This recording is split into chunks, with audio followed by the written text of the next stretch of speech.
The Clone Wars were, from the beginning, an integral part of Star Wars lore, mentioned in passing twice in A New Hope. Back then, the conflict existed purely as a rhetorical device, a way to make it seem like the Star Wars universe had depth and history behind it. 25 years later, we got to see the Clone Wars on the big screen for the first time, establishing at long last what the conflict was really like. But before the release of Attack of the Clones, Expanded Universe writers had told stories about the Clone Wars. Lucasfilm forbade Expanded Universe authors from going into too much detail, but plenty of Star Wars stories referenced events from the Clone Wars era, establishing a vague concept of what the Clone Wars were like. This vision of the war was much different from what we eventually got, and in this video, we'll be telling you all about it.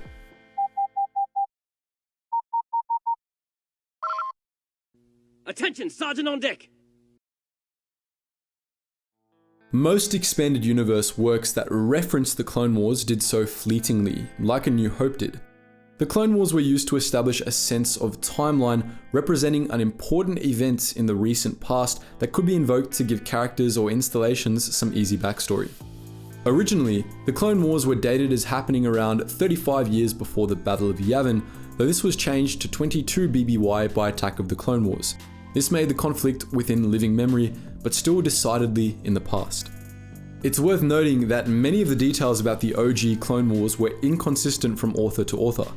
We're going to be sticking with Timothy Zahn's version of the Clone Wars as described in the Thrawn trilogy because that was the most fleshed out, but before we get too much into it, there are a few other takes we'd like to address. A few sources describe the Clone Wars as happening during the early reign of the Empire, most notably Marvel's original Star Wars comic line. According to one comic, during the Clone Wars, the Empire was allied with the Mandalorian Protectors, who were led by none other than Boba Fett. This alliance lasted until the Emperor sent Protectors to kill Princess Leia, a mission that, unbeknownst to the Mandalorians, was a trap that wiped out most of the Protectors.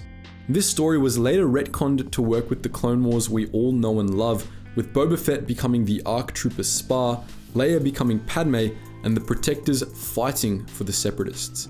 A guidebook released shortly before The Phantom Menace described the Clone Wars as having been fought between the Empire and the Mandalorians, though this interpretation wasn't supported by any actual stories. For the most part, the Clone Wars were held to take place during the time of the Republic. There was one detail that went unchanged between versions of the story, however. The clones were the antagonists. Every Expanded Universe author that wrote about the Clone Wars made one important assumption, that it was a war against clones. The Thrawn trilogy went into detail about this, since cloning was a major part of Grand Admiral Thrawn's plan. The story essentially went like this. In the decades before the war, cloning was a well-established science. The Arcanians and many other species had made fortunes growing and selling clone workers to be used as slave labor or slave soldiers. It was a tricky business. Few clients wanted to wait decades for their clones, so aging had to be accelerated, but clones who were grown in a short amount of time tended to go insane. Nonetheless, the Arcanians found a sort of happy balance and made a killing selling clones. But during the Republic's twilight years, a number of prominent clones went rogue. These Clonemasters withdrew to remote, uncharted worlds where they experimented in secret. They made vast armies of clones for themselves, many of whom were unstable or had been genetically altered to be stronger or faster. When their armies were large enough, these mad scientists unleashed their armies on the galaxy. The Republic was forced to defend itself against the Clonemasters and their hordes and called on the Jedi for assistance. The Republic struggled against the clones but was able to gain advantage through the help of the Jedi. As war went on, the Clonemasters began growing their clones for shorter and shorter amounts of time. The resultant clones were afflicted with clone madness and went psychotic, slaughtering anyone they happened across. The Republic eventually won the war and shut down the Clonemasters' operations, but the war had nonetheless taken a toll on the galaxy. The Republic was weakened by the conflict and the numbers of the Jedi were diminished. Worse, the conflict had allowed one Senator Palpatine to become president of the Republic. Over the course of the years after the Clone Wars, a time of peace, as described by Mon Mothma, Palpatine consolidated his power, wiped out the Jedi, and became Emperor with the help of the military-industrial complex. His empire became popular by exploiting the memories of the Clone Wars to stoke fear. The cloning industry was banned, and Imperial propaganda evoked Clone Wars era rhetoric to justify the Empire's wars in the Outer Rim. In secret, the Emperor maintained cloning facilities on Biss and Wayland, which he used for his own dark purposes. After his death at Endor, his stronghold on Wayland was looted by Grand Admiral Thrawn, who made use of the cloning cylinders to grow his own army. This was seen as taboo, both by Thrawn's enemies and his allies, and his use of clone stormtroopers was kept mostly secret even within the Imperial forces. Word got out anyway, of course, and for the first time in decades, the galaxy found itself under threat from a clone army, sparking bad memories for many in the New Republic. We're not gonna lie, this is a pretty kick-ass story, and it's a shame that it had to be rendered non-canon so that we could have the Clone Wars we all know and love. But Retcons allowed the story of the Thrawn trilogy to work with the prequels, and elements of this original story were incorporated into the expanded universe Clone Wars tales.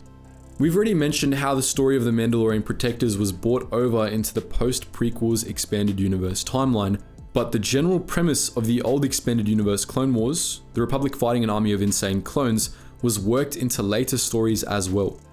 If you've played classic Battlefront 2, you no doubt remember the story of the Kaminoan Clone Rebellion, a story that was a reference to the original lore of the Clone Wars.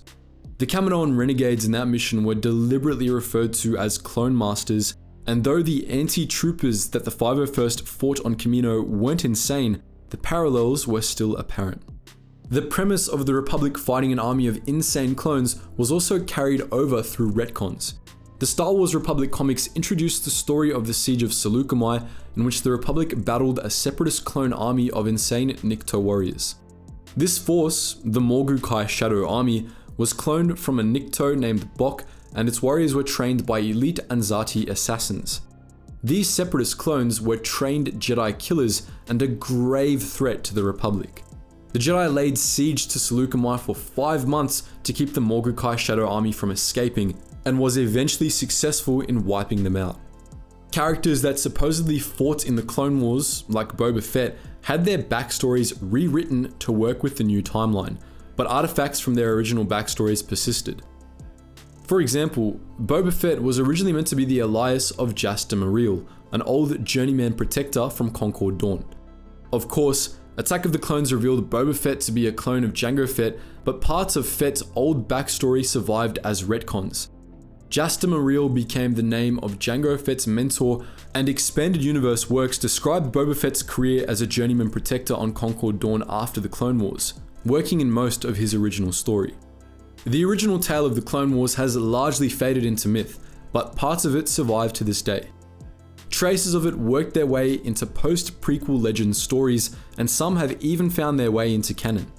The Bad Batch has brought Mount Taintus on Wayland into canon, and The Mandalorian has again established cloning as an unknown and arcane art.